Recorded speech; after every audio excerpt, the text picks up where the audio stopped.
that the folks in Parker County and in greater SD30 were able to meet, talk to, ask questions of, and learn more about the candidates who want to be your next senator for Senate District 30. Here in the heart of Parker County, we are super proud to be one of the most conservative counties in the great state of Texas, which could possibly be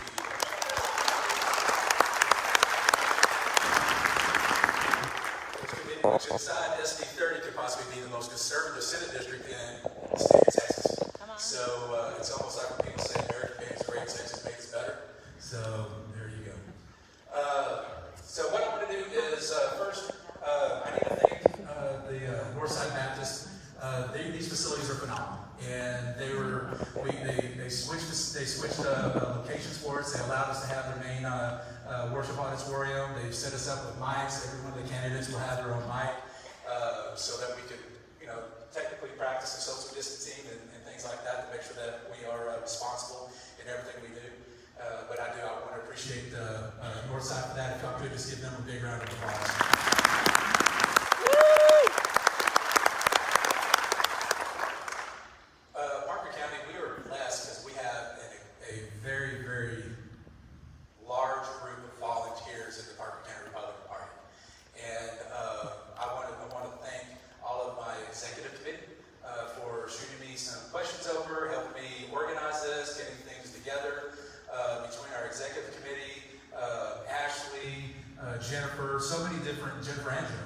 So many different volunteers here inside Parker County help us put this together, so please give them all a round of applause.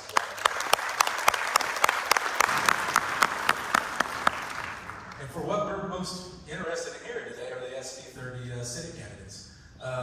It's not easy to put your life on hold, to run an election, and to go out and volunteer to serve the great state of Texas. And considering that you are in such a conservative district, we hope we will hear some things that make us excited to learn more about y'all and possibly go out and vote for you. But we do appreciate you taking your time out, your family's time. We know it's a lot that you ask of your family, so we appreciate y'all coming out here to Parker County and sharing your evening with us. So thank you very much for that. And then, of course, as this converted into a much larger event than just the Parker County Executive Committee for the Republican Party, Dion and Britton, who are SREC chairman and chairwoman, volunteered to come in and moderate this. So thank y'all very much for doing that. And the Republican Party has, since I was a kid, and probably obviously long before that, we've been a party of certain values, one of which is God. And God is always forefront. And we don't want to let some of the things that go on within our communities and within the other parties change who we are, and change our beliefs, and change how we want to go forward inside our communities, to serve our communities with God in the heart in everything that we do, especially serving our party. So to do that, I couldn't think of anybody better to come out and say a prayer over this evening than Representative Phil King. So. Woohoo! Everybody be comfortable standing while we pray? Yes. Thanks.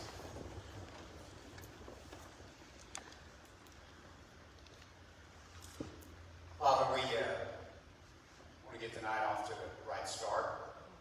And for Parker County, I guess we're kind of get the campaign off to the right start. And so, Father, first, we just want to tell you how grateful we are. We are so thankful for our country, so thankful for our state, thankful that we all get to live somewhere here in SD30 and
And Robert, would you please come up as well? Mr. Heiser, you want to come up and lead us in our pledge? So, for those of you that have not had a chance to meet Mr. Heiser, please come introduce yourself as he collects the names and the volunteers. And this party would not be nearly where it's at today without the volunteers that we have. So, Mr. Heiser, I absolutely appreciate all the hours that you and Mrs. Heiser and all of our volunteers put for our party. So, thank you very much for that. If you would, let's honor our flag.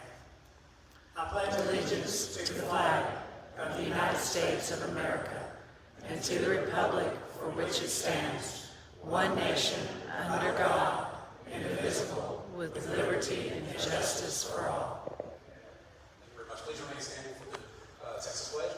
Rob is going to deliver the Texas Pledge.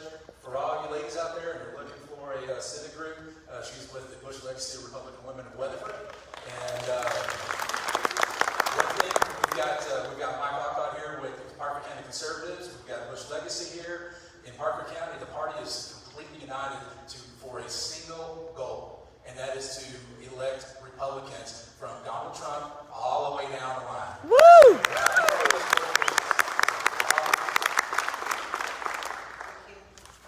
Join me with me in the Texas Pledge. Honor The Texas flag. I pledge allegiance to thee, Texas, one state, under God, one and indivisible. All right, please take your seats. Please take your seats. So as I turn this over to, before I turn it over to our moderators, if there are any elected officials out in the audience, y'all could just please stand. We want to honor y'all. So, all right. Go with me. Woo!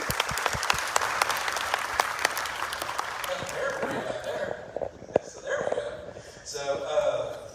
So that everyone has an idea of why the candidates are sitting where they're at in their order. This morning we had our ballot draw for the Parker County ballot for the election on the 29th. So the candidates, this is the direction in which they'll be on your ballot. So we start from I guess it'll be my left. Andy Hoover. We're going to have Chris Watts, Drew Springer, Shelley Luther, and Craig Carter. And for this evening, we're going to have, as I mentioned, our SRCs, Dion Starnes and Britton Brooks. And I'm going to turn it over to them so we can jump into the questions. Thank you very much. Hey guys, let's take a minute to thank Scott and for everything that he's done.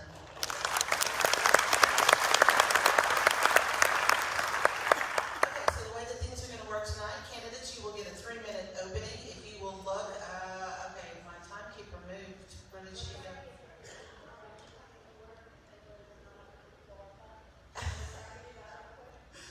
Okay, here comes my timekeeper. Wi-Fi password, Republican. There she goes running. Okay, so our timekeeper is down here. She will let you know at intervals and when to stop. You will have 6 questions apiece, 1.5 minutes per question. I know that's kind of random, but we're trying to fit a whole lot of things in. And then at the end, we will have a lightning round, 30 seconds per question, and you will have a 2-minute closing statement. I will go in rotating order. So we are going to start. Do we have Facebook Live going yet?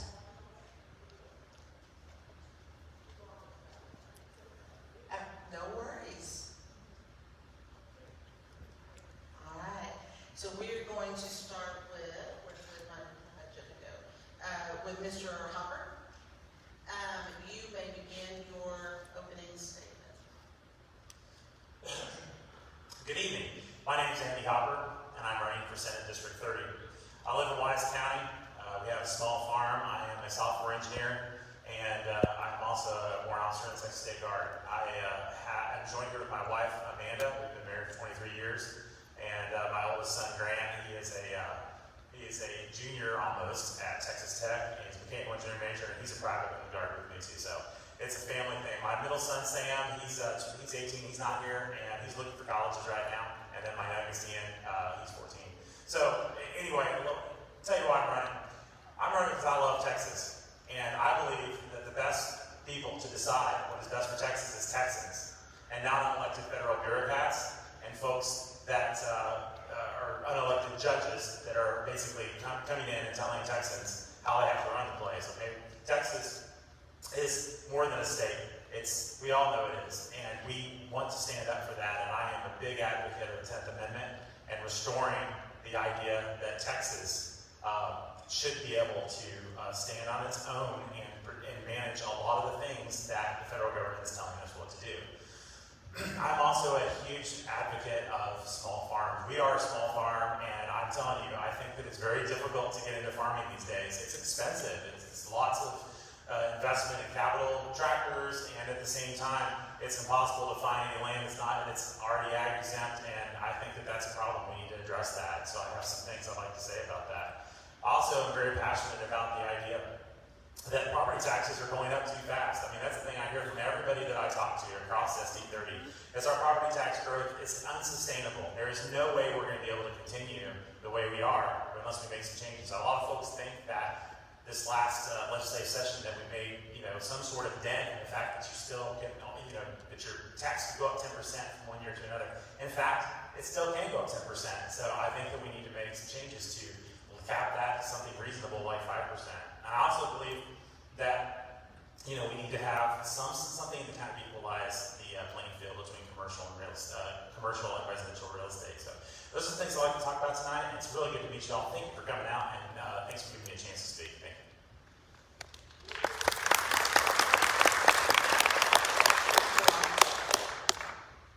Thank you. My name is Chris Watts, currently serving as the mayor of the city of Denton.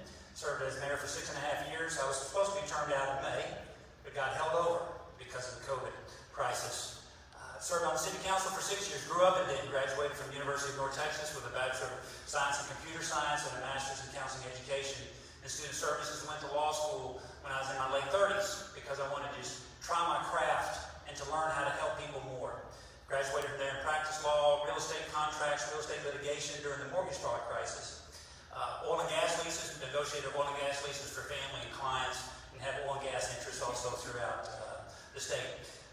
What we've been able to accomplish through my journey and my education and childhood was very challenging. Single parent, homeless at the lake for a few days until the church came in and really gave us a helping hand. And having to work hard through college, paying all my bills, working hard to create my real estate investment company that I did when I was in my mid-20s. I understood the gifts and the desires of having to work hard, of having to know what your goals are.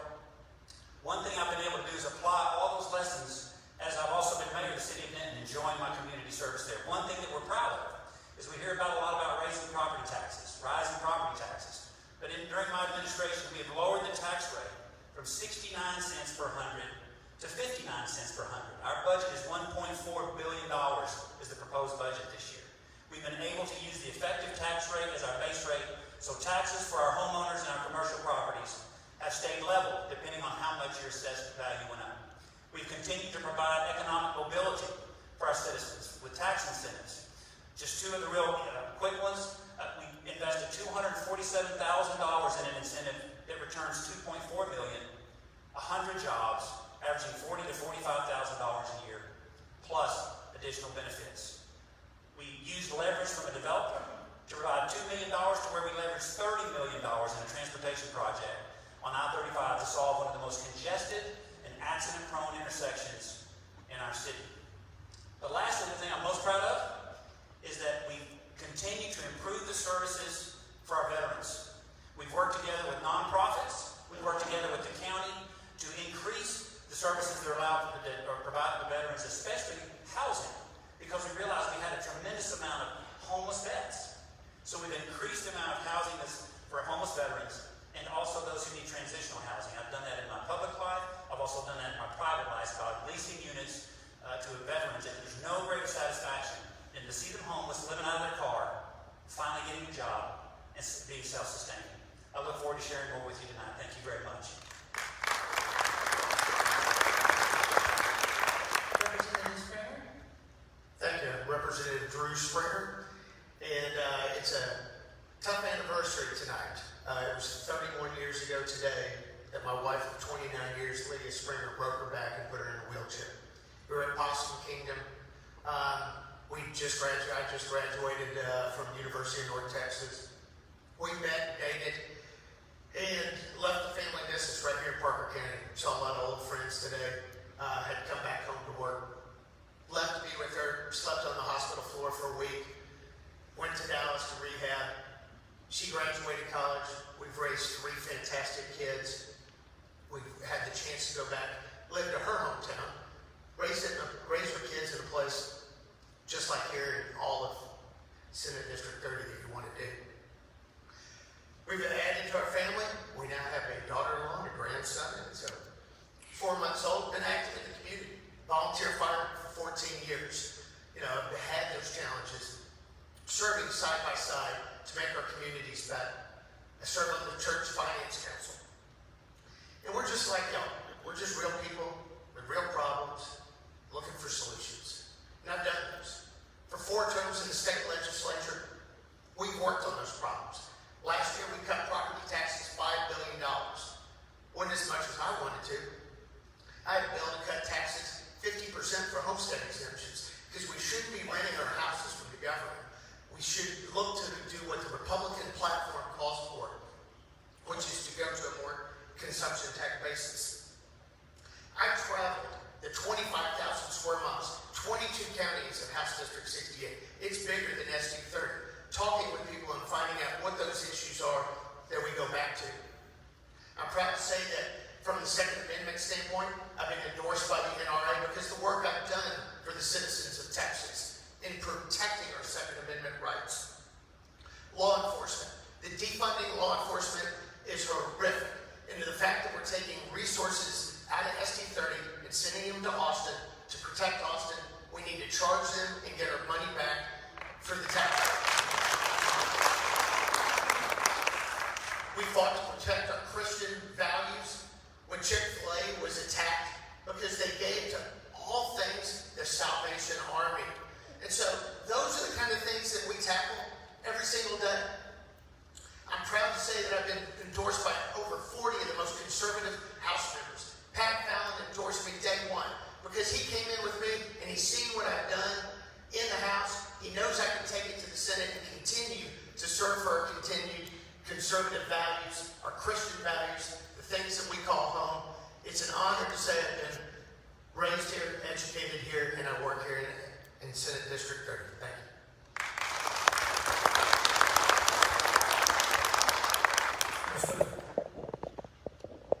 Hi everyone, I'm Shelley Luther. I live in Pilot Point, Texas. I am the salon owner that defied the ordinance and stayed open. Woo!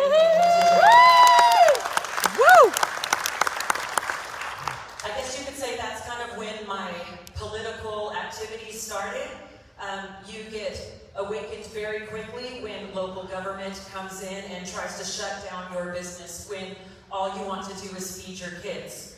I will tell you, before I opened the business, my daughter, who was working at Chick-fil-A, was buying our family groceries because we couldn't afford them, and we were 1 month behind on our mortgage. So when you say that you're hurting, I'm one of those people too. I know exactly what you feel like. I was on those front lines with you, hurting. We ended up being 2 months behind on the mortgage so I could keep the salon lease up, so the personnel had somewhere to come back to work.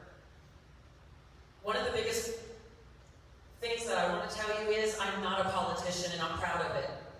I'm not going to rub elbows with people in Austin. I'm not going there to hang out. I'm not going there to make friends. I'm going there to take the bills that you're requesting and the ideas that you have and take them to Austin and get business done.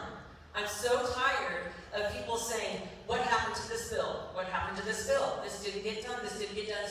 What are they doing? I think that you should know, and I believe in full transparency, and I want you guys to be able to get more involved in what's going on instead of these little haggles behind closed doors.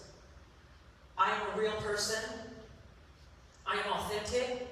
I'm a school teacher of 13 years. I have a degree in Spanish. I want to change the school system. State mandated testing is horrendous. It is horrible, and it ties the hands of teachers. And the money is just spent in the administration where it should be in the classroom with those kids, especially the kids with disabilities.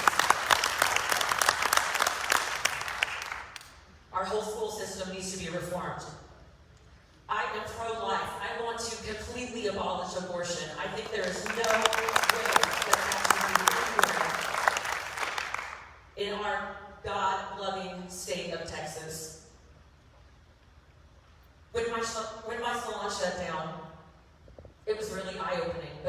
thing is, God visited me. And He gave me the decisions that I make every single day. And a lot of people say, well, why are you choosing to do this? I've had thousands of people ask me the same thing. We need you to go run. You need to do this. I had 600 handwritten letters and Vietnam veterans sending me their war medals saying, you've got to do something. We need you. So when Senate District 30 opened up, and it happens to be exactly where I live, I took that chance and I'm going to run with it. And I'm going to do exactly what God wants me to do. I appreciate your time. Thanks. Woo! Mr. Carter.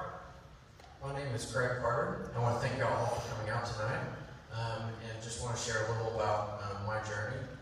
In September of 2016, my wife and I, Leah, who's here tonight, she's a veteran and went to 2 tours to Afghanistan, and I want to thank her for her service.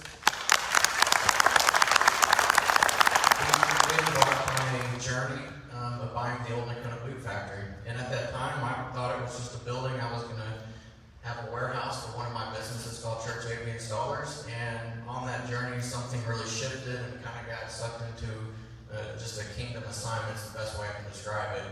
Very quickly being up there, we realized there was a lot of need, and I grew up in Northside Fort Worth, so I understand what needs are, but it just looked different in Nakona. That building had been abandoned for a long time. At one point, employed about 500 people, and we started looking around and just like there's just so much poverty, and so immediately my Church AV business reached out to Pastor Troy, who I've done over 300 churches all over the country, and just like, Troy, man, what do I do here? And he's like, well, if there's a need, God put you there, you should do something. And so that started. We did a coat drive. It was cold, and it just kind of took off, and then turned into food. And on the journey of going down that road, it really started opening my eyes from just being very busy, focused on life's moving forward, to Leah and I really pouring ourselves into the community and what is the need while we're restoring that building. And then some really cool things happen behind that through Nakona Beer and Brewery, being able to redo that into the building and create jobs on that side, to Nakona Ball Clubs coming to the building on the other side, and they have about 50 employees and learning a lot about manufacturing. And through the journey, I was blessed to be able to go knock on 5,000 doors in 18 and meet a lot of different people. And what I kept hearing over and over is in rural areas and how hard it is to create jobs and how hard with property taxes. And so I really got motivated on the backside of that. I kind of came back and was like, I need to focus on making a difference. And, the food bank's impactful, and, we've had 30,000 people 2 years in a row, and that's where my heart is. But then it turned to food's great, but without jobs, it doesn't matter. And so I kind of got on a tear a little bit. In the last couple of years, I've created almost 100 jobs. We opened 12 more boot stores all over Dallas, Fort Worth, Denton. And through COVID, seeing how it impacts manufacturing, I really have a good pulse on what's happening in our economy. And I will represent the people at SD30 very well and go after it every day.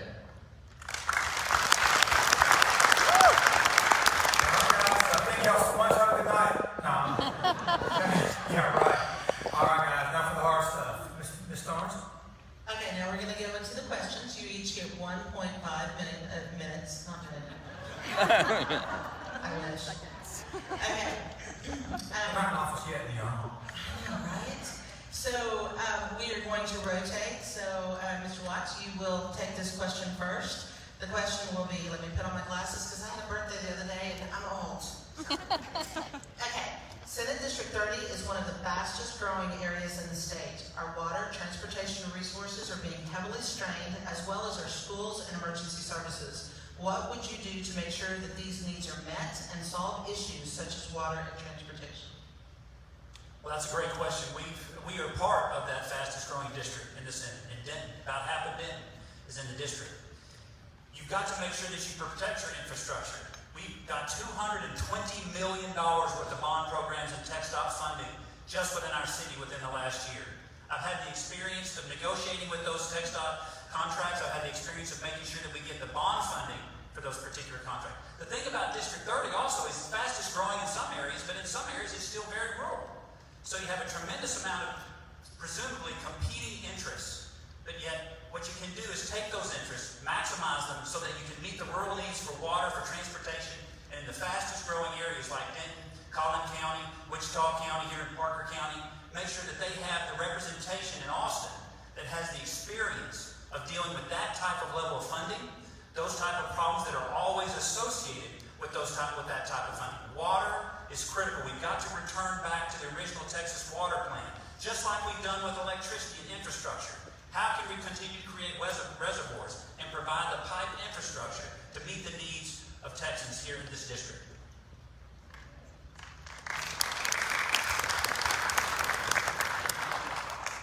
Representative Springer? We've got to focus on what the core functions of government is. The transportation, infrastructure for water are definitely those things. That's what I have focused on. Try not to go chase the shiny pennies or bright objects that gets us distracted. Look at what we're doing from a TxDOT funding perspective. Make sure they continue on. We have a $4.6 billion shortfall in the budget. And last time, 10 years ago, they cut transportation funding. We cannot afford to let that happen. We have to find other solutions that tighten our belt without doing it on roads, because you never catch back up. We have to do that. We also have to make sure our water infrastructure and our water resources are protected, that we're using them wisely, that we continue to invest like we did in the SWIFT fund, because 30% of our water is lost through waste. And we continue to make sure that those programs are moved up so we have the water that's available to see these residents be able to go. But when you're sitting there dividing something up over an aquifer, we have to look at those resources and the science that's there at the groundwater resource centers to make sure that we're not depleting our assets to where they can't be replenished. And it's focusing on those things that allow the areas that are growing fast to continue to grow, but at the same time respect our agriculture that is definitely part of this district, because without allowing them to continue to use their water, their income and livelihood to disappear. So it is a balancing of those things that we'll do in Austin.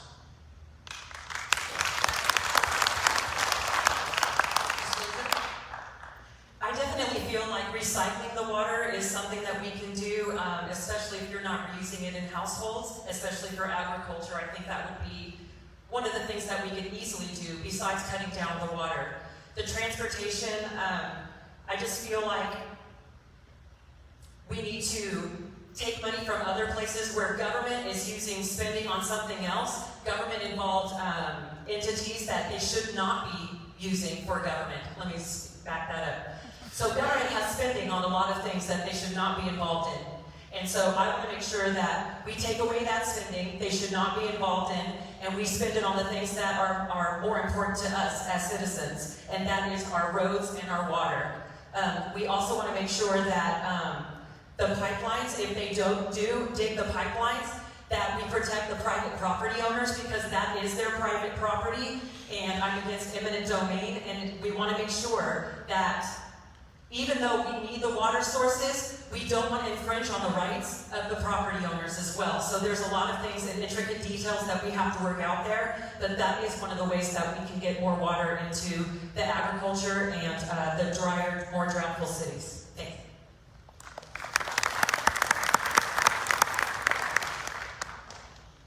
Hi, Mr. Carter. Being a businessman and watching your numbers every day, going over your numbers and really making every penny stretch. You know, in our country, we throw away about 40% of our food. And one of the things that I've learned through the food bank is just how many resources are just getting thrown in the trash. And I always go back to, why would you not give that to someone if you can help them? And coming to these other issues, I think we need someone that comes at it from that perspective, because there's so much waste. Almost 25% of every dollar that we spend anywhere in the government is just wasted. And I'm not into cutting projects, and I'm not into raising taxes. I'm into outside the box, asking questions, and getting to the bottom of how can we be more efficient. And through multiple businesses I've had, I've always been an efficiency expert on just finding a solution that no one else has thought of. And I definitely want to use those skills to to help tackle some of these issues.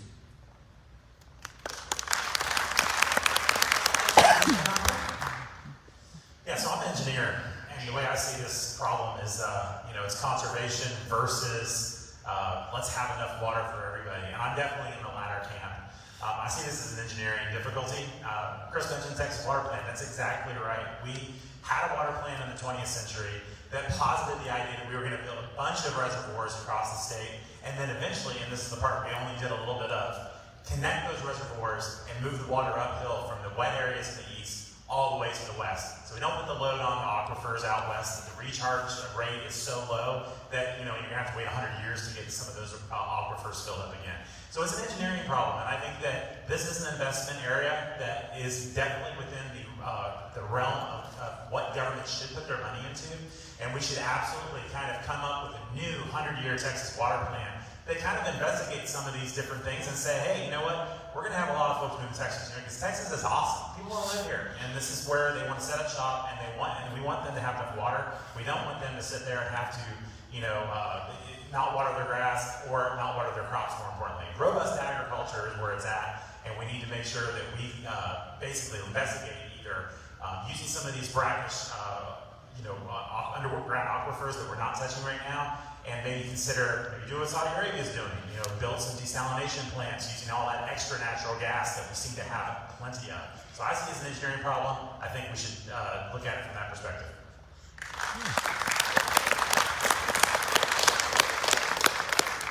All right, question 2.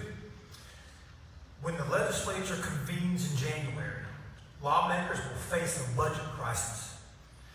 What specific measures would you support to address the anticipated revenue shortfalls and balance the budget? Representative Springer? Thank you. As I said, we've got a $4.6 billion shortfall that we're going to be facing. This is the perfect time, because it has been almost a decade since we've had to tighten our belts. The government gets fat, and we find out that we have inefficient systems in that when times are good, we just don't look at them as we should. We have several hundreds and hundreds of HHSC employees. They go out in the field for half the day, then they come back and they call Austin and explain what they did so somebody that we're paying in Austin can type that into the computer system. Nobody would run a business like that. We need those people to get technology to where they can have an application where once they see that person, they input it there, and we eliminate those folks down there. The other thing we need to do is we need to look at where the employees of the state of Texas are. We have 2,000 employees for TxDOT, where the average clerk makes $56,000 a year with no college degree in Austin, Texas. I can tell you, if we move 500 of those employees into SD30 in some of those low-growth areas, we could pay $35,000 to $40,000 a year, and we wouldn't see them turning over every 18 months like they do in Austin, because they hop from one agency to the next. And so it's looking at those things, realizing that the state of Texas government doesn't need to be solely based in Austin, where everybody is where they're the blueberry and the tomato soup.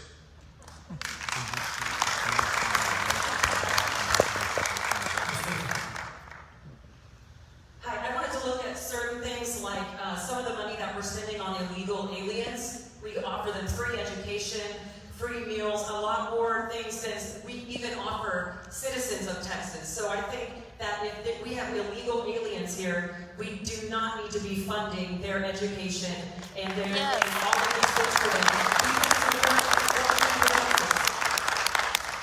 There's also a lot of money getting dumped into the school system. Being a teacher, I can tell you, we had to buy our own supplies. We had to do the necessary things that kids needed, and when they didn't come to school with supplies, teachers buy those. Where's all the money? Because they're dumping it into schools. It's all on top, and it's not trickling down. So the whole school system needs to be reformed to where they can function on less money, but also get value back in the teachers and the money back in the classrooms. That's 2. 3, I also think that the governor offering all these subsidies, this corporate welfare that he's offering, bring this billion-dollar company in and you don't have to pay taxes for this many years, or we'll give you $10 million if you move your company here to Texas. Texas is amazing enough. We do not need to bribe people to come here. Tell them. The biggest problem with that is they're bringing all the Democrats here. We don't want it. We don't want it. So those are the 3 things that I would definitely attack first. Thank you. Woo! Mr. Carter. I will attack this problem the same way I've done during COVID. So when everyone else is shut down, our food bank did not close because the need was high. Focused on that. During that same season, I bought a building in Roanoke for a corporate office. For our company, hired people. We restored that building, hired people for that. We opened a boot store there in Roanoke, hired people for that. We launched a new brand called Nakona Coffee and hired a team for that. And this is all during COVID. And coming right out of COVID, we opened another store in Grand Prairie, Simon Premium, and focused on creating jobs, focused on protecting all our manufacturers. We have great manufacturers, Area, Lucchese. Those people need to make boots and be shipping boots to keep this economy moving. And so through that, is I'm always going to look to grow, not cut something. Try to find a way to be efficient, but build the tax base.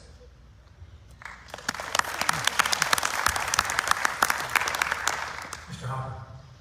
So one of the things that I've learned as being in the state guard and witnessing some of the inner workings of how things go is the fact that there is an organization in Texas called the Sunset Commission, and people don't know, every single aspect of Texas government is scheduled to be canceled. This is the coolest thing about the state. And nobody knows this, but the thing is that the Sunset Commission has marching orders to go and try to determine, hey, is this organization doing what they're supposed to do? Are they efficient? And so they already are providing reports to the legislature to say, hey, I think that this particular organization, didn't quite meet the mark, but we want to keep them around. Well, we have to actually meet our budgets. I mean, the government at any level should operate the same way we do at home. I mean, you have a certain amount of money coming in, you have a certain amount going out. The threshold that Sunset Commission, water level kind of comes up to is going to change. You're going to say, well, I'm going to cut a little bit more this year because I have to be in the black. We absolutely have to keep Texas in the black from year to year because we do not want to be California. California is a disaster, and if we continually run deficits, we're going to turn that way. So we absolutely have to stay in the black. Let me really quickly say, school funding is another source. During COVID, we have realized there's lots of different ways to fund schools, and we realized that some of them are less expensive. Homeschooling is a whole lot less expensive than sending your kids to public school. Distance learning is a lot less expensive, so we should really have a conversation. Are there cuts that we can make? By now, people are realizing, hey, it's super flexible to have my kids on the road with me as I travel on my RV in Texas. Mr. Watts. Well, I think the first thing you have to realize is that the state government should have been doing these things before crisis. I know at the city of Denton, we constantly go through our budgets every year, cutting the fat out of our budgets. That's how we're able to keep the taxes low. So you don't wait till a crisis to decide that you've got a crisis. I think what we're going to find out as we get past this pandemic is we're going to reimagine how we work in this country, not only just in this state. One is you don't have to have all the infrastructure, all the brick and mortar around that you're paying for, that you're paying rent on, that you're paying mortgages on, that you're paying utilities on, maintenance. In the city of Denton, we found that our productivity with people who are working at home is oftentimes higher than when they come into the office. So it's time to reimagine exactly how we do every one of our state agencies and where they're located. The two biggest factors in the Texas budget are education, Medicaid, and Medicare. Medicare last year was $79 billion for the biennium. There's got to be a way that we can find to administer health care at a much more efficient level, and there's certainly got to be a better way that we can administer education, public education, at a much lower level without compromising the education that we have committed to all the students in the state of Texas. Look at the facilities that they're building in school systems. Look at the sports facilities. It's time we've got to really look at it. This has only come once every 100 years since the last pandemic, but we cannot wait another 100 years to prepare for it.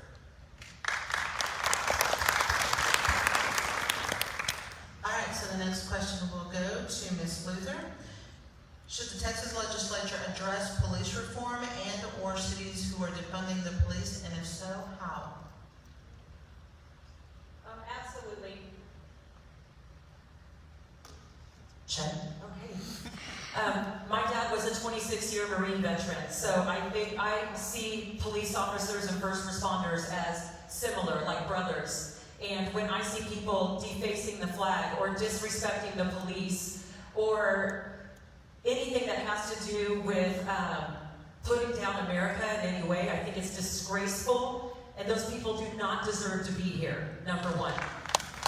I also think that cities cannot be run without police. Defunding the police is the worst idea anyone can ever have. And I went to Austin recently to turn in my paperwork. It's a slum. It looks horrible, and we do not want that to happen here in our rural areas. It's very important that we protect our police, we fund our police, and those cities that want to take money away from police, they need to get funds taken away from them. Thank you. Mr. Carter.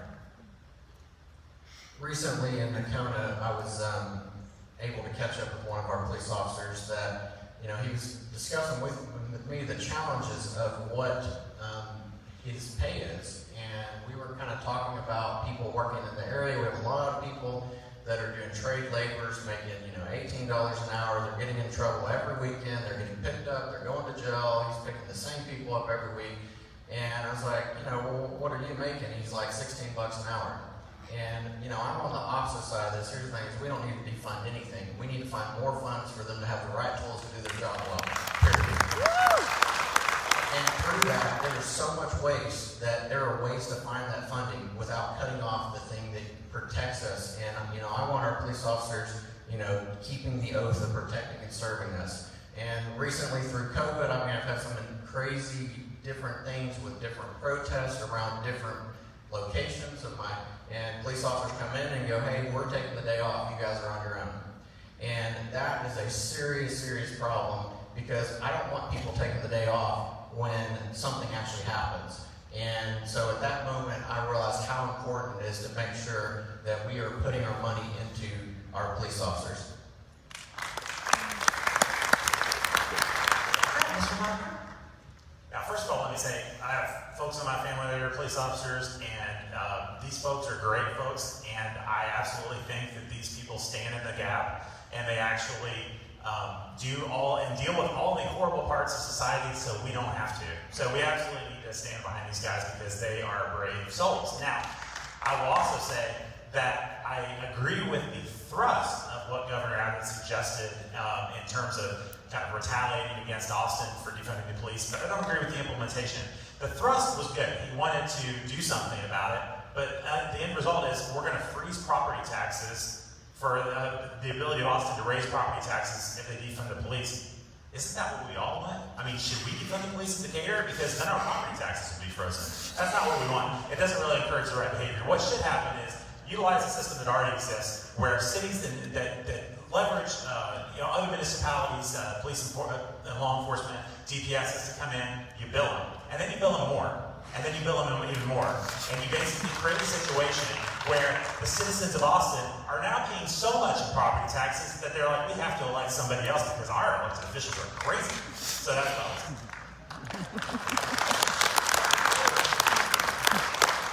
All right, Mr. Watts. In our budget proposal this year, I'm the only one on this stage that's had to deal with this question at the local level. We've had people ask us to discuss defunding the police. And not only was it no, but it was heck no. We're raising our police budget by $2 million to add 5 new officers and a mental health unit that will have professional mental health workers go out on calls for people in a mental health crisis. I have a niece who's a police officer. I had the privilege of going on a ride-along with a police officer one night from 6 o'clock in the evening till 6 o'clock in the morning on a Friday night. And it was quite remarkable. The thing that I realized the most is when she opened the door, this gentleman opened the door, and there was someone who had had a drug overdose in front of him. I see what these police officers do for our community every day. We had 5,000 people in our city protesting on that Monday. The police officers handled themselves with great respect, integrity. We had no vandalism except one. We cannot defund the police. That's the most ridiculous thing I've ever heard in my life. I can't even believe anybody with any sanity would even say it. And number two, we've got to get people to start running for locally elected offices who don't believe in that, who believe in the rule of law, and who believe in protecting the people of our great cities and our great state. Representative Springer? You know, in reform, we do that every single session. I've worked with TMPA and CLEAT, the Sheriff's Association, the Constables Association. What needs to be changed? What reforms have we had? And we have made reforms. Texas is the right place. We do not need to overreact for what happened in Minnesota to George Floyd to change and take the tools away from our law enforcement so that they can go home at night. So we cannot let that happen. And defund, as I said earlier, is absolutely cannot happen. But not only is it defund, but we have to stand up to the responsibilities that we have to our law enforcement, especially when our law enforcement is hurt. Here in SD 30, we've had a law enforcement officer that was shot, disabled, and the city's fighting him where he can't get a van, where he can't get an apartment for his family, where he needs a wheelchair for an accessible apartment. So not only is it not just don't defund, but step up to your obligations and recognize that. Be there for those people who are on that thin blue line. Because without them, we turn into the chaos. And we've got to be able to come back. And we've got to strengthen our gun laws. Because we've learned, as these marauders come in huge groups, we can't always rely on law enforcement, that we have to be able to protect ourselves. And that's why we need permitless carry in the state of Texas.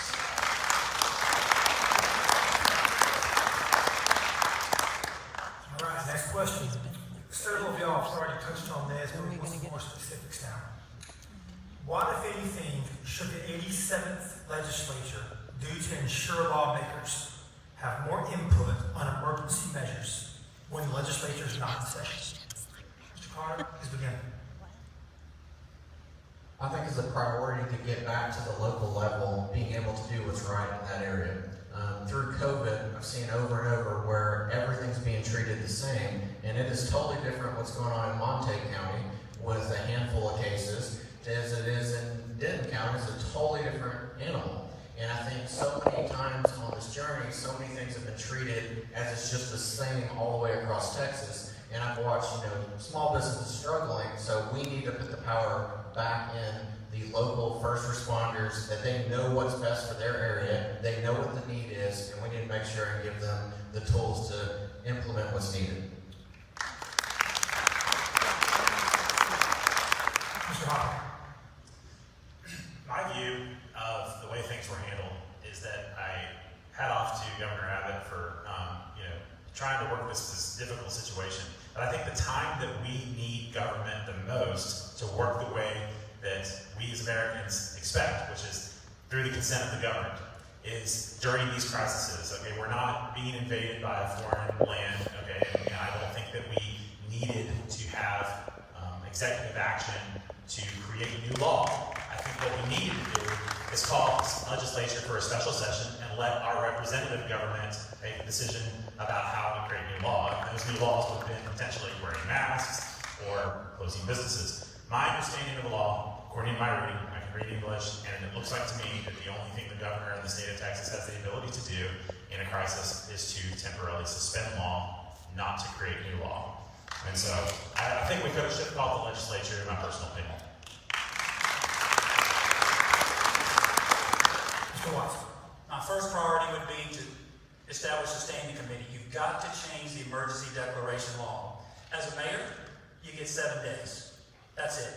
Once your emergency declaration expires, you either have to have it renewed by your governing body, which is a representative of all the citizens in the city, or it expires.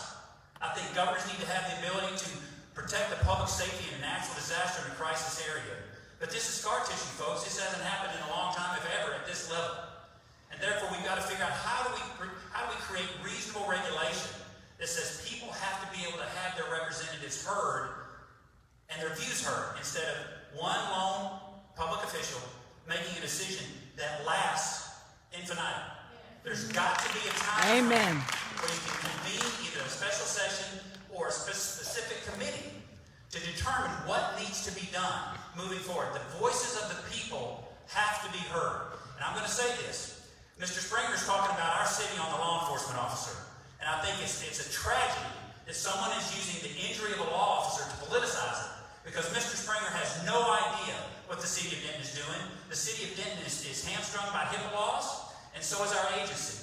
We are doing everything we can to fight for that police officer, and I think it's just unbelievable that that would be used as a political tool when we have an officer who's been shot and disabled.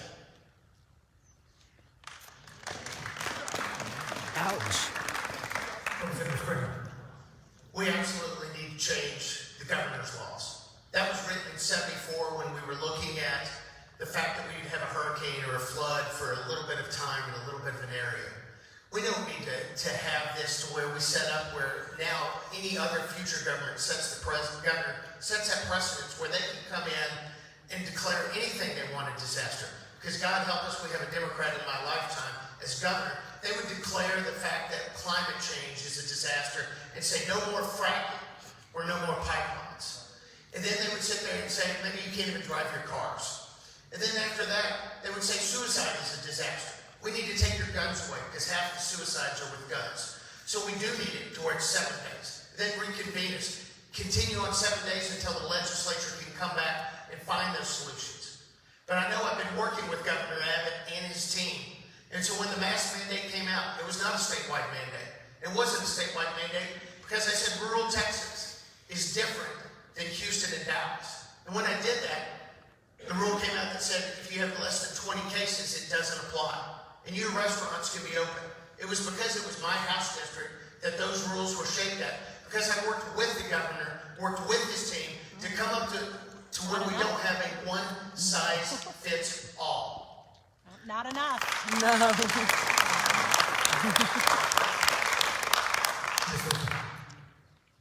Okay, this is something I really know a lot about.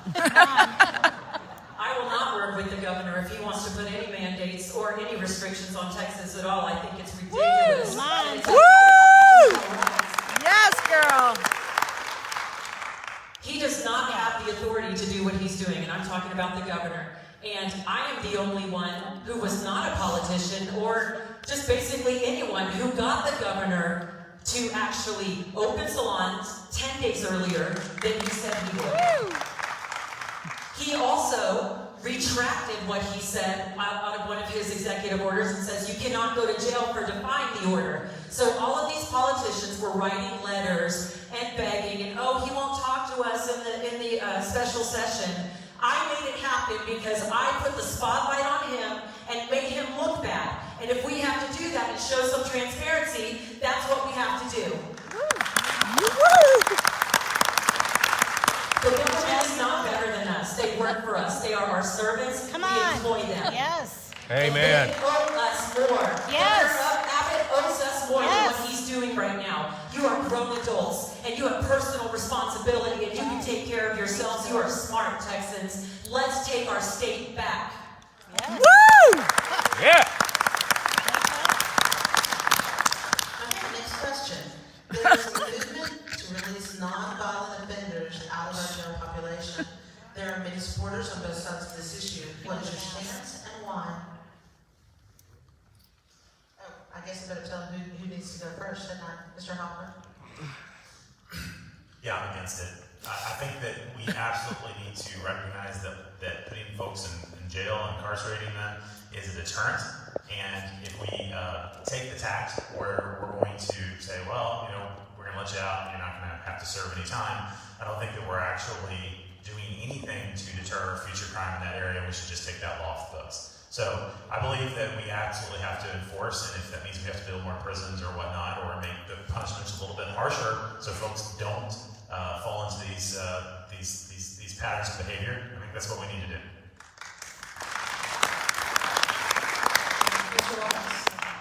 Texas is a rule of law state. We have a rule of law, and we have them for a reason. We have them as deterrent. We have them to keep people off the street who don't need to be on the street. I understand all sides of the argument of nonviolent offenders. Most of that has come also because of the COVID crisis, because there was this movement to try to get people out of the jail so that they would be less exposed to the virus.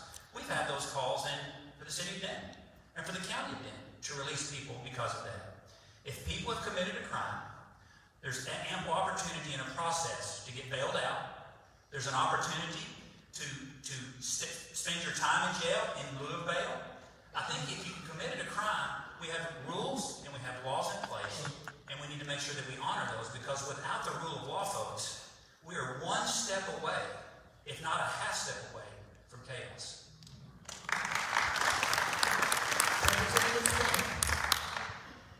We do have to respect that rule of law. That's why we have them, and if they're not working, we need to change them. We need to update them to make sure that they fit the crime bill. Criminal justice reform does need to continue to take place. We have to look for those areas where we're holding nonviolent offenders longer than we're holding violent offenders. And are those the right things to do? Are we there for our taxpayers to do that? One of the things we have to do is address mental health. The state needs to step up more, and we've done it every single session, but still not enough in mental health spending. When we leave people that can't pass competency in our county jails, and we don't have a bed for them at the state level, that costs the citizens of Parker County and the other 13 counties in SD30 money, because that person may be innocent, but they can't stand trial. We need to be able to move those people quickly through the system, get them their testing. And the same goes with blue laws. When somebody's paper ready and ready to go, the state needs to pick them up. The state needs to pay if they don't pick them up, and that'll incentivize them to do the right thing and address the problem.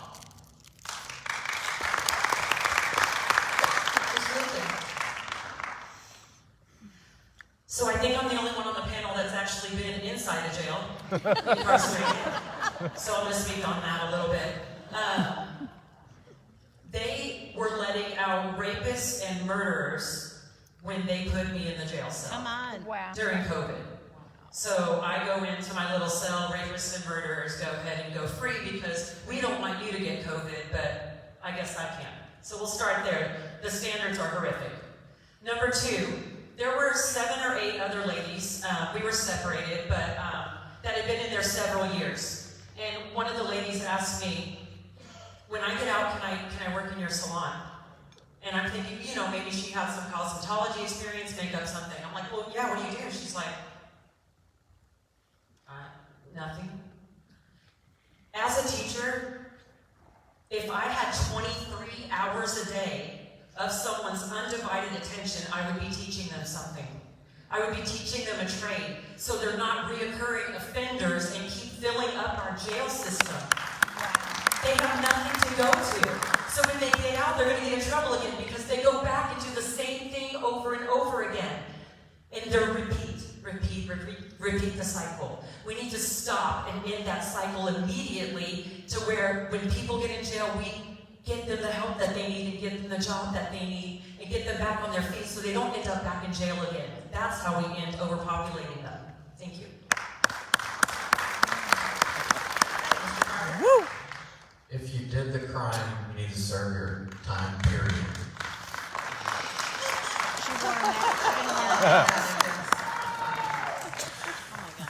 Our 6th question before the lightning round begins.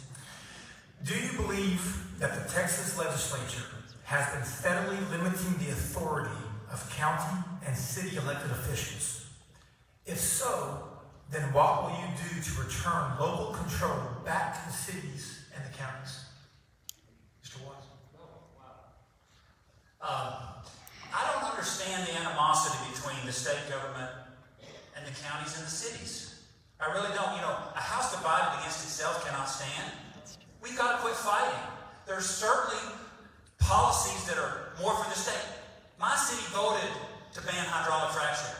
The citizens did. I voted against it at the city council level. But what the state did, through deliberations and determination, they created a blanket policy for the state that works, that it met both the needs and the interests. I think we need to figure out what is really within the state purview and what is within the counties and the city, because you all elect your local officials every year almost. You and your local officials know what best is the needs for your community. Let's try to work together better. We can't keep this infighting. We can talk about property tax caps. We can talk about infrastructure. We can talk about police defunding. But I'll tell you, you will not get anything done with the adversarial climate that's been created down in Austin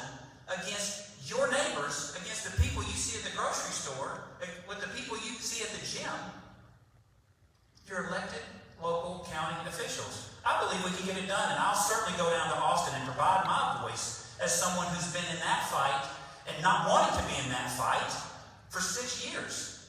I don't think it's necessary, and I think we can solve problems and solutions. That's what I've been doing my whole life in my business and in my public service life. Representative Springer. It is a tough decision to figure out where does local control begin and end. We had the property tax bill in 17, and we heard testimony. We made sure that we were addressing it where the concern was, which was for the 20 big counties and 10 big cities. But all cities and counties decided they wanted to stick together in that deal, and they didn't want to let us address what citizens were telling us, that the Democrats that ran those had run roughshod over their citizens. And so we were looking for controls to do that. We do need to find that fine line. We should do better legislation that has a scalpel instead of a sledgehammer. I tried to put forward one that would address some of the things that came through the last one.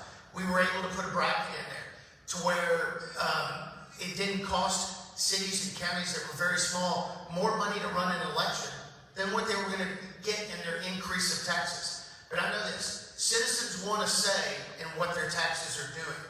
And that's why we put those in there. Cities are trying to step over commerce. They're trying to tell you how you can run your business. That is not the roles of the cities. And so when those are overstepping that, we look at it from a legislative perspective. It says, if you're going to run a business, you want to run it the same everywhere you run it in the state of Texas. Not the fact that when you come here, you have to be paid sick leave. And when you come here, you don't. No, by the way, if your employees travel over there, they're now included. So we have to have those, and we have to have that discussion.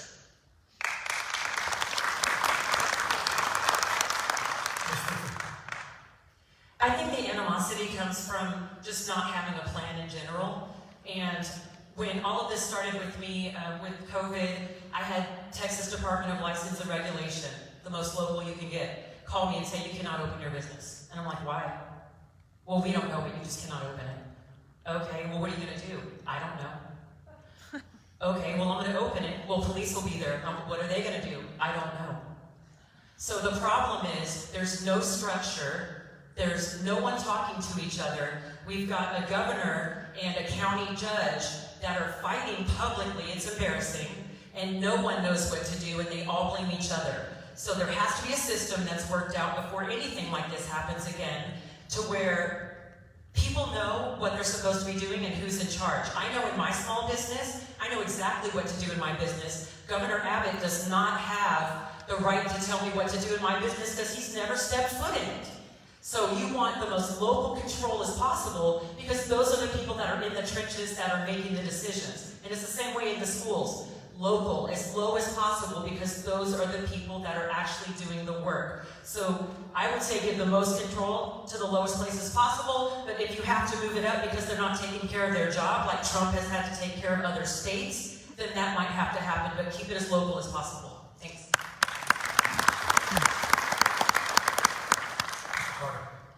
So I believe in small government and making sure the control stays local. But on the flip side of that coin, you have to work together to make sure that there's accountability.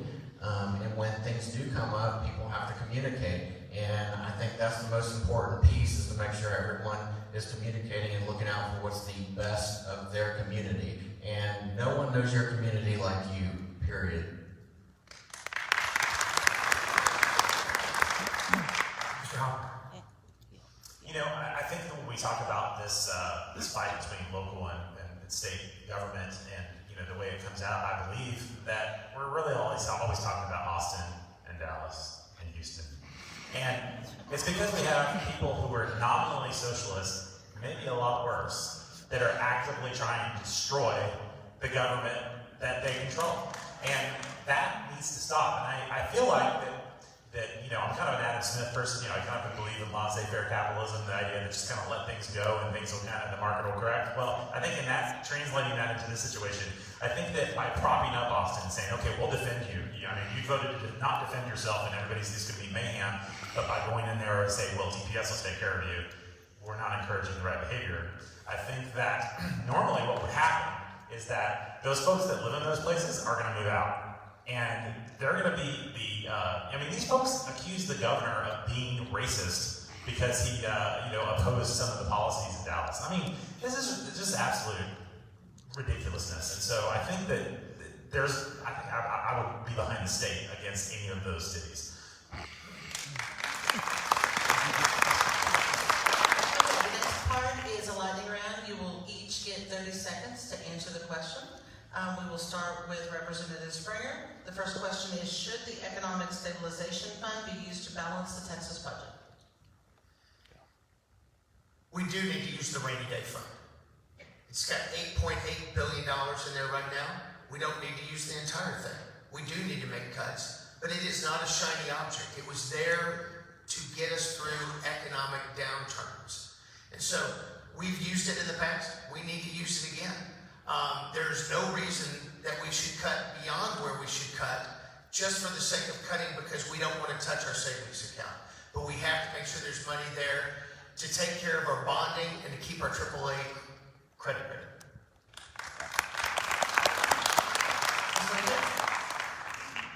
I don't think that we should dive into our budget or dive into the rainy day fund until we've exhausted every other measure to cut funding. And that rainy day fund fluctuates, and we want to make sure that we cut all of the spending, like all the extra government spending that we're doing, all of the extra funding that we're giving to immigration that we shouldn't be doing. That is a democratic way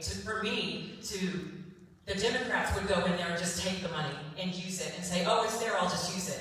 No, we need to save that and do everything we possibly can first, and once that is exhausted, use that in an extreme emergency, and I just don't think we're there yet. Thank you. Mr. Carter? I think we should use it, but I think it should be used very conservatively and with oversight, and not just haphazard thrown out. There should be a plan that's implemented on how we're going to make sure that those dollars stretch so that we're not pulling from other areas like defunding cops and different things like that. If that money's needed, we need to make sure and use it for those tools.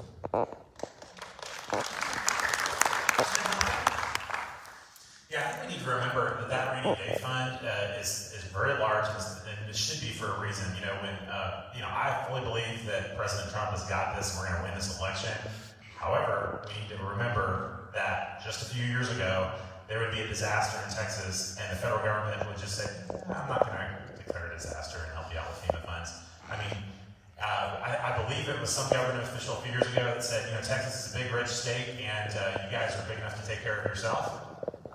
Well, we're going to have to at some point. So that rainy day fund needs to kind of be used in the last resort, because you never know when the federal government is going to say, that hurricane's on you. So, but I do think that we absolutely have to balance the budget at all costs.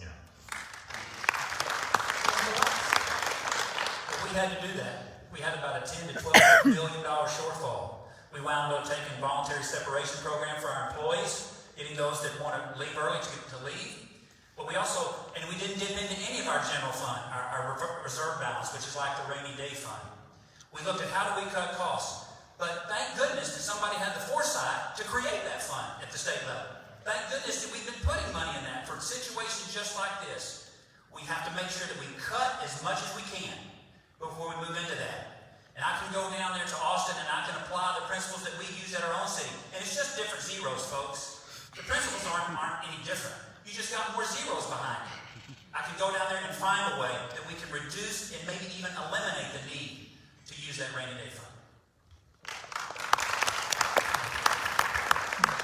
All right, my friends, be careful here, okay? Do you believe the best way to fund state and or local government is through a property tax, consumption tax, or an income tax? Who gets that question first? They're all looking at me like, good luck. First, I would like to say, and all of you guys have already heard from me, I don't want your property taxes to raise ever, at all. And I do want to, at one point, years down the road, be able to say that Texas does not even have a property tax, because people should not be taxed out of their home that they've already paid for. So we'll start there.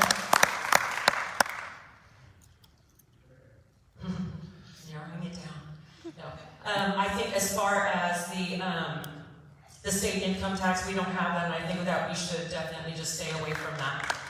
Don't even go there. So what that leaves us with is consumables. Where to stop right now? Okay, Sorry, thanks. ma'am. Oh, darn, sorry. Mr. Carter. Being focused on property tax, being limited in control is very important, but on the backside of that, we need to find new ways to look at it as collectively as a whole. There's plenty of ways. We can find some ways to not cut things, not raise taxes, and find solutions, but we need to come at it from an outside the box thinking and find those solutions. Yeah, I can't understand anyone who lived in America after World War I and decided that having an income tax and having a personal relationship with Washington, D.C. was a good idea. So they need to know exactly what you're spending and what you're spending it on. That's a terrible idea. We should never have that with Austin. So no income tax. I also would say that the idea that a man or a woman goes and buys 100 acres and decides they're going to hunt on it and they're going to go and live on it without having to answer to no man, that's freedom, guys. And the thing about it is that if you have to rent your property and you have to go get forced into commerce so that you can go and collect enough dollars to pay the tax man, that's not freedom. So we need to move away from a property tax to a Stop them right there. Thank you, sir. All right, Mr. Watts. I learned a long time ago that when you have these lightning rounds with these quick policy decisions, for me, it's about the data. You make good decisions, good policy decisions on data and facts. This is very complicated. If you just have sales tax only, then you hurt those that at least can afford it. If you have property tax only, then people are paying more than their fair share of subsidizing the state government. We've got to find a way to cut the budget. Before we try to figure out that whole question, you have to have the facts and the data to see how can we live with less government. And we're done right there, my friend. Thank you. I'm going to hold you to it right there. Elected officials aren't used to getting their point across in 30 seconds. Commissioner Springer. They want to talk and talk and talk. We passed this last legislative session to make sure that we made it tougher and tougher to never have an income tax. But y'all passed it in November. I know, it was ugly. Thank you for that. I've already said that we need more consumption tax and less property tax. I filed the bill last time that would have eliminated half of it, the property taxes, and go into more of a consumption tax. We passed a bill this session before that would have totally eliminated the M&O tax for schools and gone to consumption tax. We can do it. It's a Republican priority and platform item, and we need to uphold it. Thank you, sir. That's something they denied, but that obviously should not have been on the lightning rounds. So, all right, guys, we're going to start with Mr. Carter. What are your top 3 goals if you become our next senator? My top goals are property tax. Behind that is being very creative on focused on job creation and moving our district forward.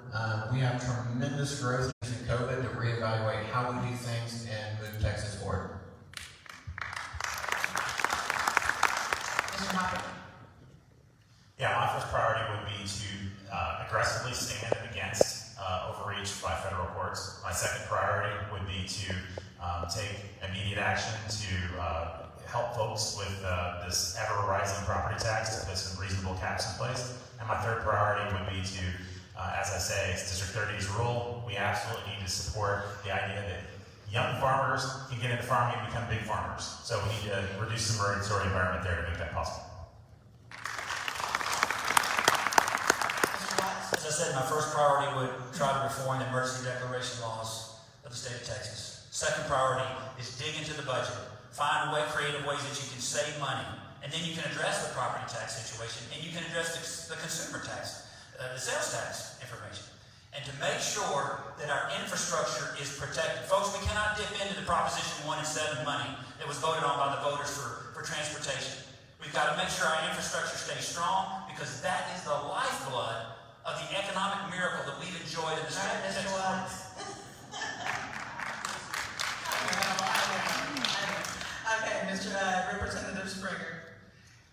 Again, we've got to reduce property taxes. Second, we've got to pass stronger pro-life measures like a trigger bill that if Roe v. Wade is ever overturned, we don't have to wait till we get back to the session to do it. And we've got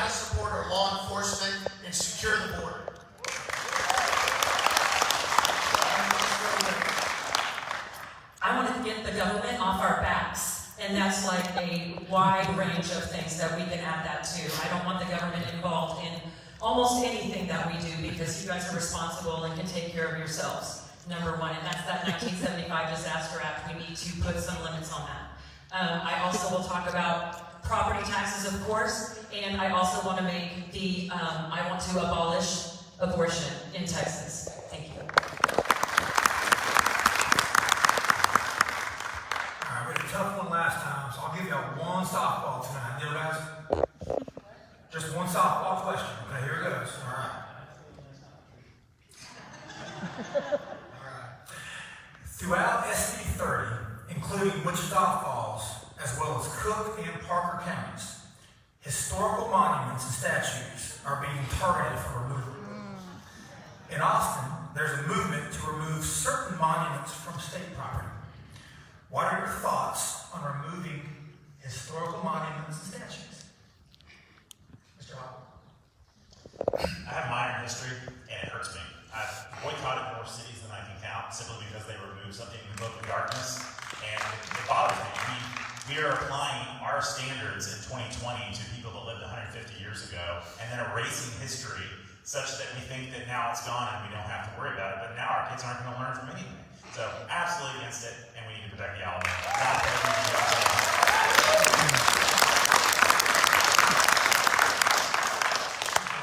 I think the removal of monuments is strictly the decision of the people who own that monument. And those are the people, the local communities. If the state of Texas owns a monument, it's the state of Texas that decides. If Weatherford owns a monument, it's the community that decides, not necessarily the elected officials, because they represent the community. It has to be a public decision. It cannot be a unilateral decision. I stand for history. In Denton County, I'm going to get stopped here pretty soon, I can tell already. In Denton County, the county did remove the monument, but they had a plan beforehand. You cannot be reactive to this time in history. Thank you, sir. Representative Springer. We have to protect our monuments. They're memorials to those who served. They fought for Texas. They fought for what they believed in. There was only 6% that owned slaves. Those were for those farmers that left the farms and went to defend it. The same statues are in the North for the same reasons that they did. They went to defend their areas, their state, their region where they believed in, and we have to keep them. Watch out. Here she goes. I'm going to back President Trump on this one and say there should be criminal charges for touching property that is not good. Woo! You should also be thrown in jail for that, for defacing any monument. And what's crazy is the Marxist groups don't even know what most of the monuments are. They're just tearing it down to tear you down, and we need to fight back against that. Thank you. Woo!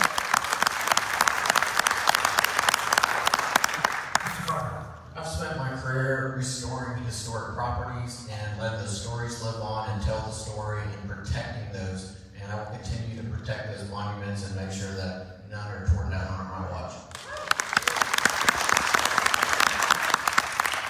Alright, so this should be a fun one. Would you support any legislation of marijuana, either for medical or recreational purposes? Mr. Watts? Marijuana. Okay, here we go, are we ready? Would you support any legislation of marijuana, either for medical or recreational purposes? Again, I think it's the data and the facts. I think people do benefit from the medical use of marijuana. I think science has proven that. I know that there's a movement to try to decriminalize marijuana and to not make it a jailable offense and just a Class C misdemeanors in our cities. We have resisted that. So I would look at the policies, listen to all sides of the equation, all sides of the discussion, but you have to be careful, because once you start down that slippery slope, what's next?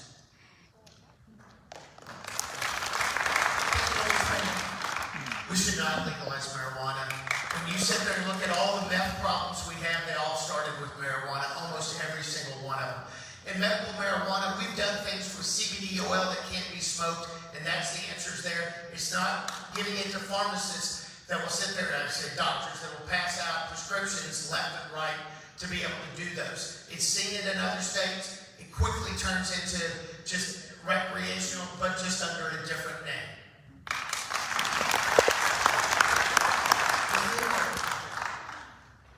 Here's what's great about being in the Senate. It's not really about what I feel, it's about what you feel. So if I had to take a vote across the entire district and ask you, that's the vote that I would put in for marijuana, because it doesn't matter what I think.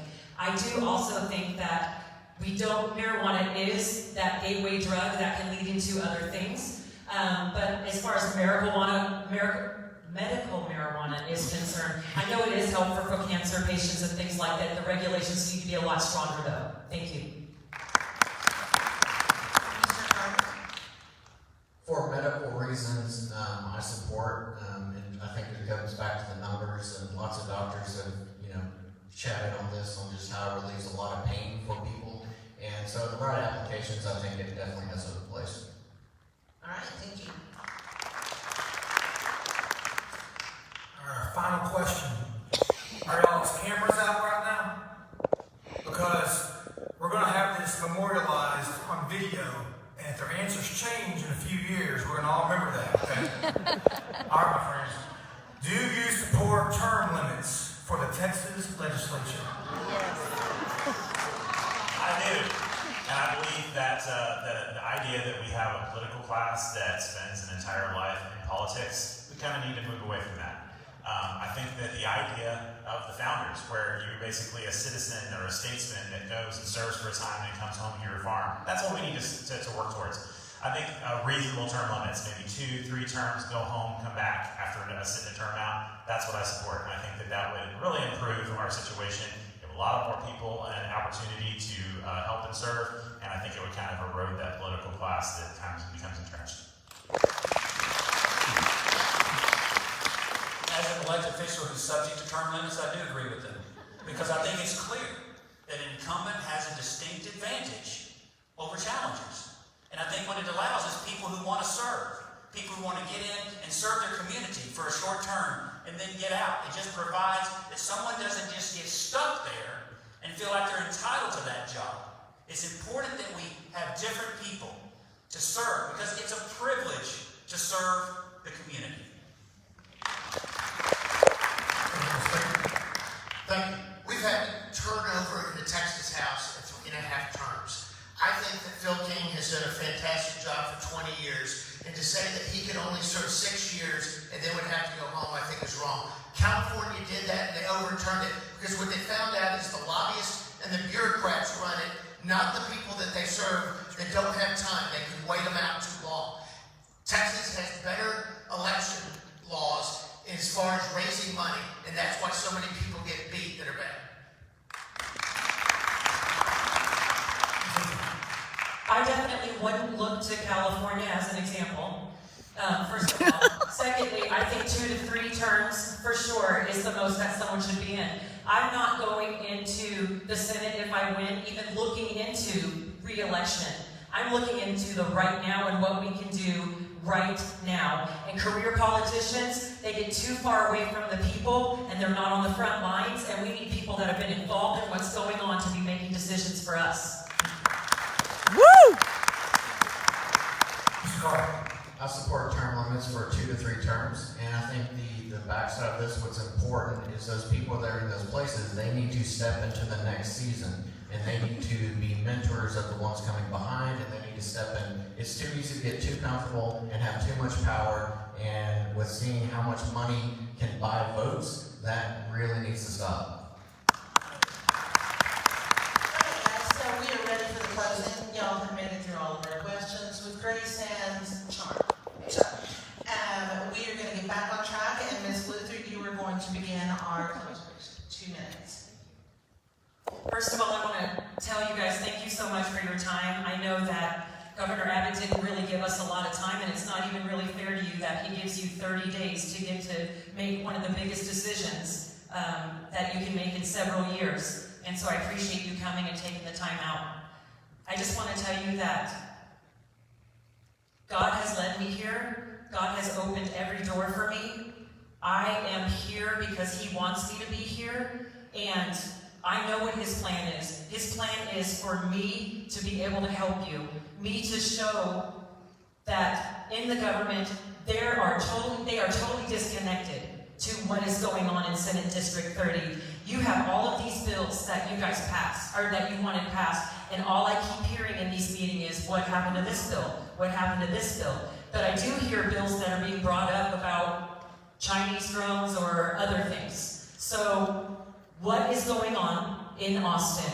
I bet you want to know, and I bet you want someone that's transparent that will tell you what's going on, because I'm tired of backdoor things happening and us not knowing what's going on and still having to just deal with it on a daily basis. The government should be completely transparent, and I'm willing to give that to you and be real and honest. And I appreciate your time. Thank you.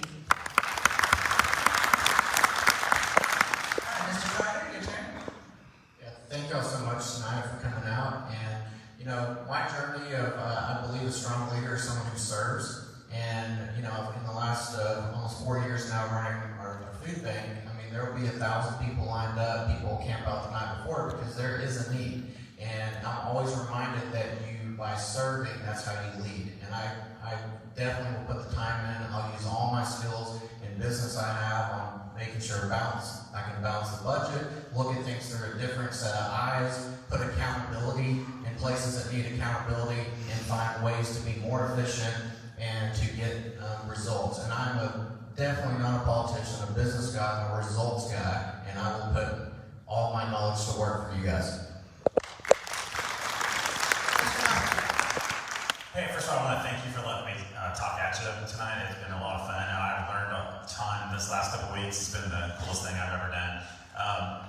I will say that, you know, I really would appreciate your vote. I am very interested in serving this Senate District 30 because I am very passionate about the state of Texas, and I really see that, as I said, although I think President Trump's going to win this year, we may have 4 more years, and we're going to be right back in the same situation where, as Governor Abbott used to say, I get up in the morning and I sue the federal government. This swamp situation has not gone away. We saw it almost try to impeach the guy about 3-4 months ago, right? And this is just going to keep on coming. And I think Texas needs to stand up, and it needs to oppose some of these draconian situations, like not being able to protect our own border. I mean, one of the things that we can say for the last 200 years is the United States and Washington, D.C. has never been able to protect the southern border. That was the main complaint of Texas, you know, in the middle of the 19th century, is that, hey, you said you were going to protect us from the border and the Indians, and you didn't do it. We're here 100 years later, and the United States is still not protecting their southern border. Texas needs to form an interstate compact with states to our west, and we need to protect the border and enforce federal immigration laws if they're not going to do it. But I also feel very strongly about agriculture, and I believe that we need to support small farmers, and we need to come up with some quick fixes to the property tax to get people to the point where they can afford their homes and they're not going to be kicked out of them. Because I think that it's important to be able to own land in Texas. We don't want to be like California, Seattle, where there's just a small class of people who can afford to own a home. I work with people out there, and they're like, I can't believe you own a home. Well, yeah, most people in Texas own homes. So, anyways, thank you for your time. I really enjoyed it. Appreciate it. And thanks for coming out. Thank you all for coming. Thank you for spending time with us, allowing us to share our views and our perspectives. I've served as an elected official as mayor and city council for 12 years serving my community. Two terms because there were term limits. Had to sit down. One thing I know, I can talk about all the policies here, but one thing I can commit to you. Number one, your voice will be the most important in Austin. Number two, that I will tell you the truth and be accountable. So I'm going to be authentic. One thing you'll know about me is I'm authentic. I'm mad. I'm mad that Mr. Springer used the tragic shooting of one of my police officers, who has only half the facts in this case, to come in and disparage his name. I will commit to you as a politician and as a representative for your district. I will not only listen to one side of the story and use it to attack an opponent. I will be truthful and I will be accountable. Because if you really want to know the truth, go Google the Gainesville Register and Medal of Honor winner. Mr. Springer passed a bill to get Gainesville $5 million to build a museum for the Medal of Honor winners, the highest decorated award that veterans can get. Mr. Springer sent to the city managers, to the paper, this bill passed. This bill passed. 2 weeks later, his office said, oops, it didn't. Mr. Springer voted for a bill that had his language stripped out of it. So folks, one thing I pledge to you, you're not going to get the status quo with me. You're going to get somebody who's going to shoot you straight, and who's going to tell you the truth, and who's going to listen to you. You're not going to agree with every vote that I make, or everything that I say. But one thing I can guarantee you, that I will treat you with respect, I will treat you with dignity, and I will hold you in the highest honor of that office as I have my citizens in the city of Denton for 12 years. I ask for your vote.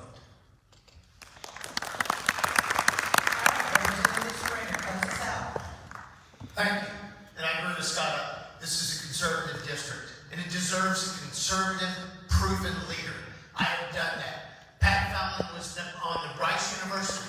That is a evaluation of all 150 members. He was number 12 most conservative. I was number 13. We're statistically tied on where we are from a conservative standpoint.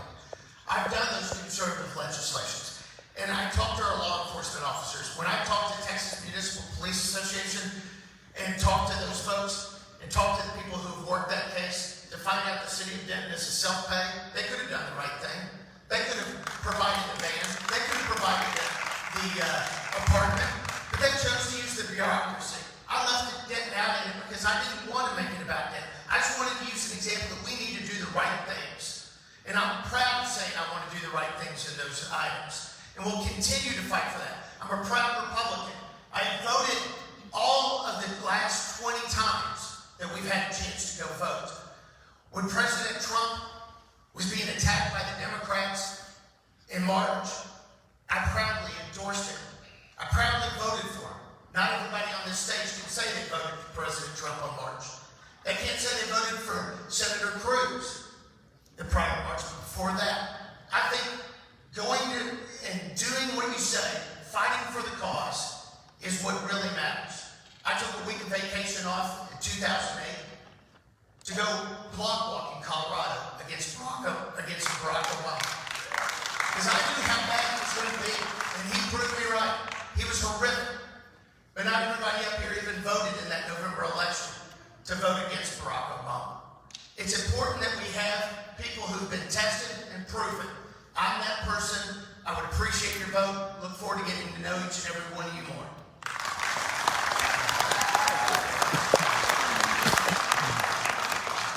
Well, I can say one thing, after watching the 5 of y'all tonight, whichever one of y'all wins will have a very articulate and a very courageous leader in Austin.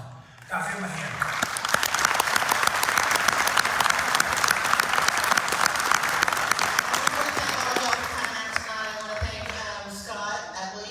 The Parker County Republicans for hosting this, live streaming it, so that all across Senate District 30 people have a chance. And Scott, would you please come up here and give some announcements and close us out?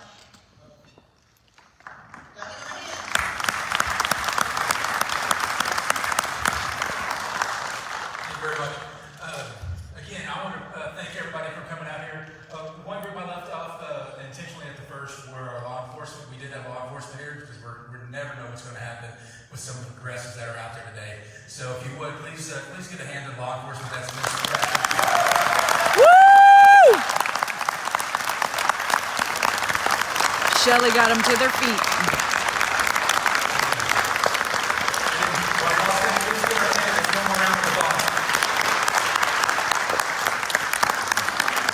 And then lastly, I do want to make sure that everybody here in Parker County realizes that we have the name party in our name. And so I know I'm in a Baptist church, so we're going to have pints of politics, so you can have non-alcoholic pints if you want. But our guest on the 22nd will be Lieutenant Colonel Alan West. So so much. So please come out and sit up in these type of forums. It'll be a little bit more social. Thank you very much, guys. Have a blessed day. They're arguing. Yeah, look. Yeah, look. I'm gonna leave it on there. For your service.